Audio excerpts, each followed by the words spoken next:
And we're here on I'm Making It Happen. I'm Nicole Tyson, and we're here with Jahnesta Ritter of Savor St. Croix Sweets and Treats. And today we're going to find out how Jahnesta's been making it happen in the food industry here on St. Croix and just get some nuggets. So thanks, Jahnesta, for being with us today. I know you're so busy, so thanks for taking the time. It's my pleasure. You know, a lot of people love your food. Before I even got to taste your food, everyone was saying, you got to go to Savor St. Croix when you had the restaurant. You're making me blush, Nicole. And well, it's true. So tell me, how did you get started in the food industry and starting your own business? And I know you have Sweets and Treats and you had the Savor St. Croix food. So tell us how you got started with that. You asked how I got involved. I just took a plunge. I figured I wouldn't know if I could excel at owning a restaurant unless I tried. I haven't actually worked since 2012. And what was that? A layoff or? I came home. Yeah, okay. I used to live in South Florida, and I came here, and I kind of had to create my own opportunity.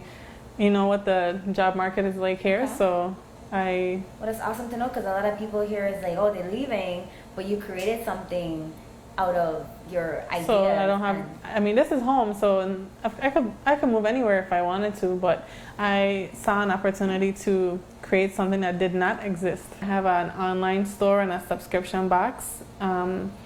My cousin kind of inspired me because he would always call me and ask me to send this, send that, send some candy, send some fish, and I kind of was like, okay, not everybody has a cousin like me, and so with the website, you can be anywhere in the world and still order online. So you can order local treats and things that you would only find here without having to call your cousin or your auntie who might take forever or never do it at all. So you could order tamarind balls, pound seasoning, hot sauce, things like that on my website. So that's how it all started. And then not that I got bored, but I like a challenge and I like to cook. And I've been creating recipes in my head for years now. So I said, let me start looking for a restaurant space in Christiansted. Since I had this free time, the website was going well, but it was something that I could fulfill orders in 2 days. Cool. So I found a space, and then that's how Savor St. Croix, the restaurant, started. So when you came in, there was a dining area, and then there was a small gift shop area where you could eat. And let's say you really like the pound season that we use to season your roast pork. You could walk over to the gift shop and actually buy your own jar to take home and try to recreate these recipes at home. And so how did the name Savor, how did you get up with Savor? That's an awesome title. I just did a little brainstorming. I guess as a writer with my communication background, I like alliteration. That's one of my favorite writing styles when it comes to titles and names of things. So I wanted something that was catchy, but that also described what I set out to do with my business. So to savor St. Croix wouldn't just mean to actually taste St. Croix, but to soak up and take in everything that is St. Croix. The culture, the food, the smells, the taste of everything. So Savor St. Croix is the umbrella. The name is umbrella of all these different ventures that you've taken. Different things that I want to do. So when you came to the restaurant to eat, we probably had 2 more months left at that location. We had a short lease, and when it ended, we were looking for a new space, and I found this space, which is a lot smaller than what we had before, but it's unique in itself because what I did was I took the small selection of ice cream and local desserts that I had down at the restaurant, and I expanded on it here. So when you come to Sweets and Treats, we have Armstrong's ice cream like we did at the restaurant, but a larger selection. We have a frost top that allows you to mix in your toppings. We have about so good. How many toppings? 20 plus toppings that you could choose, kind of like Cold Stone Creamery. Okay. Where they let you choose what you want and you can create your own flavors. So tell me, what obstacles, when you first started, you took the plunge, were there any obstacles that you experienced? Besides having $0? Well, that's a big That was obstacle. the biggest so obstacle. How did you overcome that obstacle? Because a lot of people say, I don't have any money, I can't get a loan. So how did you work that out? Well, you can get loans. I didn't, but when I did my research, I saw that I definitely could. The Small Business Development Center is very helpful. So even if you don't go to them for money, you can go to them for advice. The EDA has been very supportive of my efforts to be a small business owner. I did a lot of research. I did a lot of things myself that I would otherwise have to pay somebody to do, and I networked. When you have limited resources, it forces you to be creative. Like, I got help in building my website, but once I got the initial boost, I did pretty much everything on my own. I maintain it myself. So I find a lot of ways to like save money in order to make money. Instead of letting my limited resources restrict me and hold me back, I just did it. I like dragged my pots from home.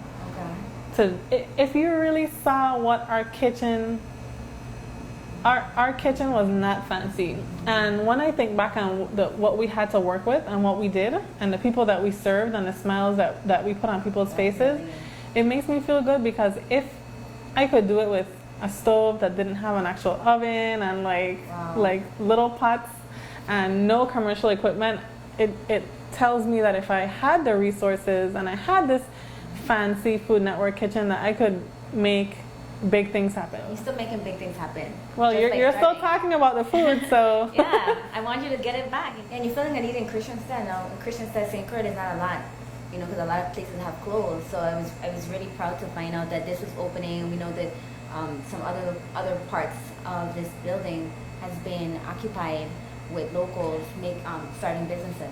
Young locals. Yeah.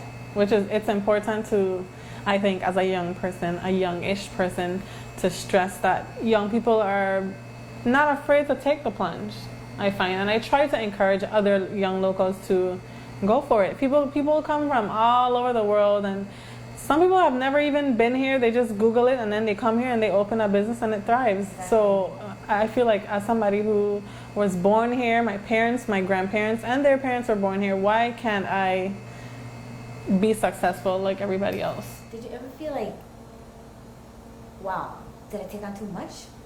Yeah. And how did you get yourself psyched in to keep it going? Well, with the restaurant venture, it was time consuming. I would spend every night in Plaza because we had like limited storage and everything was fresh. So having a 5-year-old and leaving the restaurant to go shop for the next day was a challenge. But I work well under pressure, so likewise, yeah. I get bored, so that was exciting. Okay. For me. Right. I kind of miss that.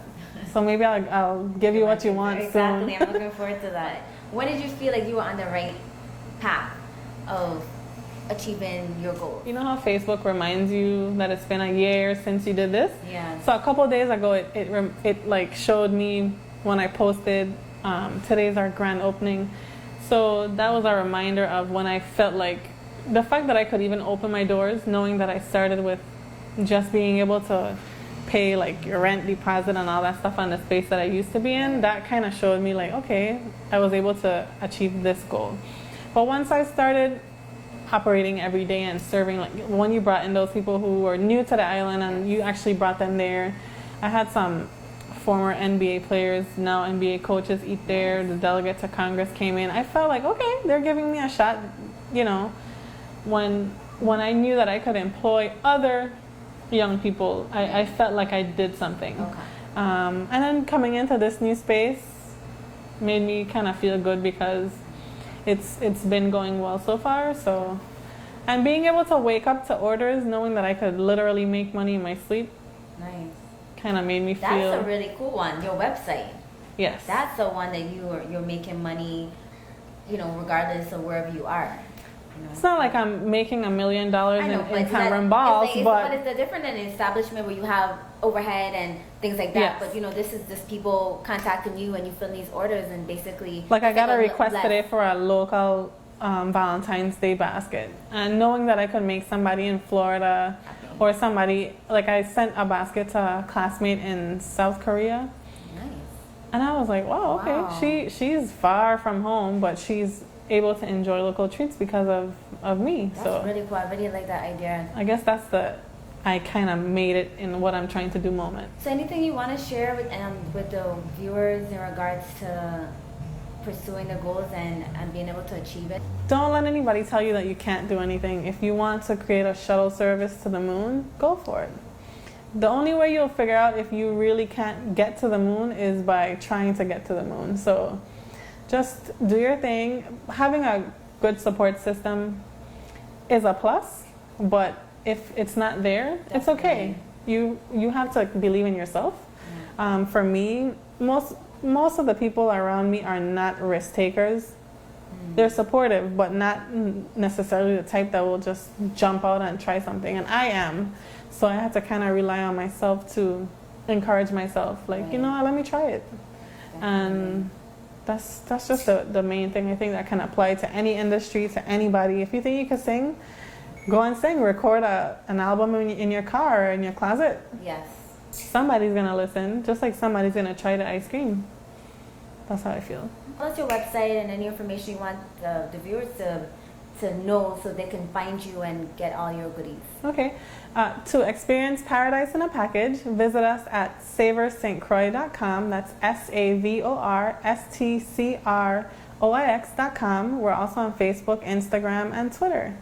And we like to interact with our followers, so you can follow us and comment, like. Savor St. Croix, y'all. This is Jahnesta Ritter here in Christiansted, St. Croix.